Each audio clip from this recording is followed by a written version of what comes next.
beautiful friends. Hope everyone is having an awesome day. As always, thanks for joining me.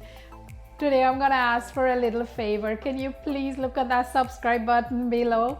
And if the last letter is not a D, can you please give it a little tap? But if it's a D, please don't touch it. Now let's talk snow cones. Is there anything in this world that's better than a snow cone on a hot summer day? These frozen little treats will cool you down instantly. As a kid growing up, I couldn't wait for my mom to take me to the markets or for us to go on little vacations so I can have a snow cone. Well, today I'm going to show you how easy it is to make snow cones at home. And you can have it in whatever flavors you like, and we don't need any fancy snow cone machines. So please don't change that channel. Let's make some snow cones. So we're gonna start off by making the syrup for the snow cones. One of the best things about making snow cones at home is you get to pick whatever flavors you like. I'm gonna start off with one of my favorite, raspberries. My stove is on medium heat. In goes some fresh raspberries in my pot and some granulated sugar, and the amount of sugar can depend on how sweet or sour is your fruit. You can also substitute the sugar for another sweetener like agave, honey, or whatever you prefer. Raspberry has a soft texture. 2 to 3 minutes once it starts boiling and the sugar is dissolved, we can remove it from the heat. Feel free to give it a quick taste, but boiling sugar will burn your skin upon contact, so please be cautious. This is good here. I'm going to turn my stove off and remove it from the heat. Raspberry is loaded with seeds, so you do want to pass it through a strainer to catch those seeds. You can swirl it around in the strainer with a spatula so the juice can go through faster. And our raspberry flavor is ready. Look at how beautiful and vibrant the color is looking. I washed my pot and now we're moving on to the next flavor, pineapples. Pineapples is such a great flavor for snow cones. It has that sweet, tangy, citrusy flavor and it's so refreshing. Again, my stove is on medium heat. In goes some pineapple chunks in my pot and some granulated sugar. So we're gonna let this simmer for about 2 to 3 minutes and allow the pineapple to release its juice. In the meantime, if the consistency gets too thick, you can add a little bit of water so it doesn't stick to the pot and burn.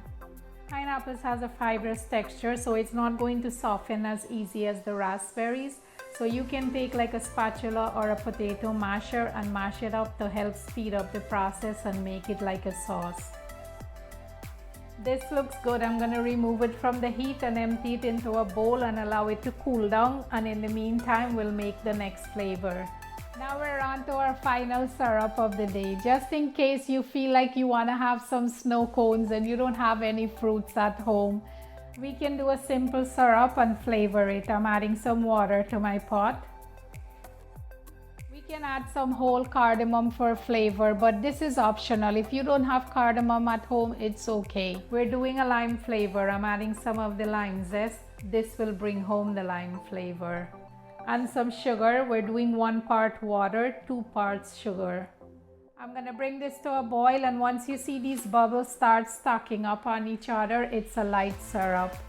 I want to see a lime greenish color, so I'm adding some green food color. This is optional. Now the color is looking attractive to the eyes. I'm gonna take the heat off and add some lime juice. Next, we'll pass a simple syrup through a strainer just to catch the lime zest and the cardamom pods. And for the pineapples, we're going to process it into a blender or food processor, and we should get a smooth consistency. We shouldn't need to strain it.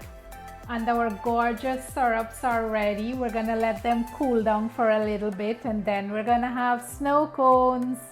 Now that they're cooled down, I'm going to pour them into these storage bottles I have. You can use a mason jar or whatever you have at home. And I usually store it in the refrigerator for about 2 to 3 weeks. And it wouldn't be snow cones in my house if there are no sweetened condensed milk. And check it out, these guys are looking serious. They mean business over here. Now that our syrup is ready, we're moving on to the most important part of making this snow cone. We gotta get crushed ice. I'm using a blender. You can use a food processor or anything you have in the house that's gonna give you crushed ice. In Guyana, we had this little tool. It had a blade on it, and we used to rub it on the ice block. And when you open it, it's full with this crushed ice. It's so cool. As a matter of fact, we used to call it crushed ice in Guyana. I use the regular ice cubes from the ice cube tray in my freezer, and I like to pulse the blender when I'm crushing ice. Less than 30 seconds and we have nice light crushed ice. When I used to buy crushed ice at the market, I got into fights with this girl who sells it all the time. She never likes to mound up the ice, and she was very stingy with the syrup.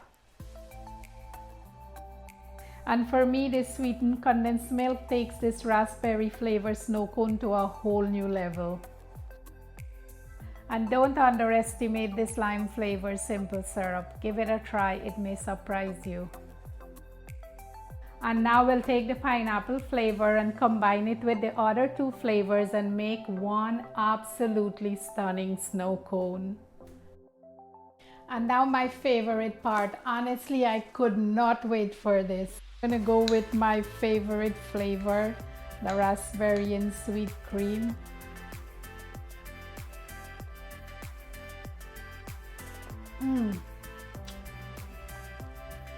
It's so good. It's so refreshing, so good. Please don't take my word for it. Give this recipe a try on a hot day and get the kids involved. I guarantee you they're gonna love it and it's gonna cool them down. Thanks for watching. Please take a moment to subscribe to my channel if you didn't yet, so you wouldn't miss out on any of my upcoming videos. Stay safe. Love you guys.